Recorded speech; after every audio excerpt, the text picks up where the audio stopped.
What is the role of private property in socialism versus capitalism? Imagine walking through a city where some buildings are owned by the government and others by private individuals. Now think about how ownership shapes what happens in that city. That's what we're exploring today. In capitalism, private property is a core idea.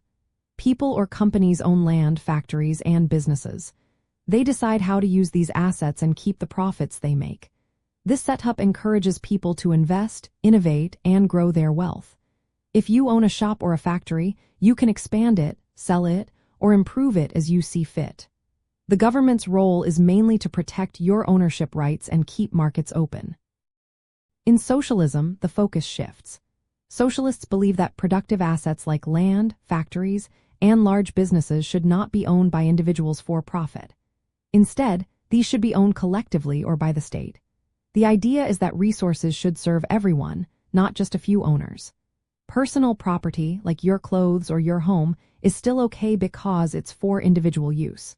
But big assets used to produce goods are seen as belonging to the community. This difference is important. In socialism, owning a home or personal belongings is fine because they're for your own use. But owning a factory that produces goods for profit is seen as problematic.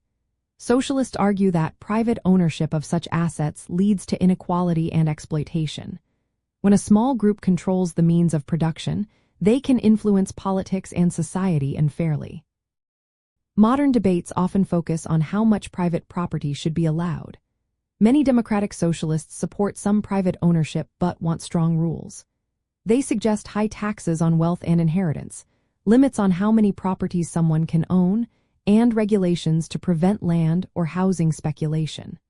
The goal is to stop wealth from concentrating in a few hands and to make sure resources benefit everyone. Some socialists believe key industries like energy, healthcare, and transportation should be owned by the public or run cooperatively. This way, profits are reinvested into services for the community rather than lining the pockets of private owners. Critics of capitalism say that private property can lead to boom and bust cycles, worker exploitation, and political influence by the wealthy. They argue that when wealth is so concentrated, true democracy is difficult to achieve. In contrast, supporters of socialism see collective ownership and democratic control as ways to create a fairer society. They want resources to be shared more equally and decisions about the economy to involve more people.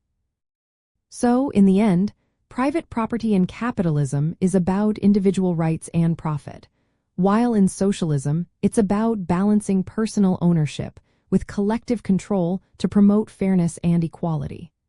Both systems have different ideas about how ownership shapes society and the economy.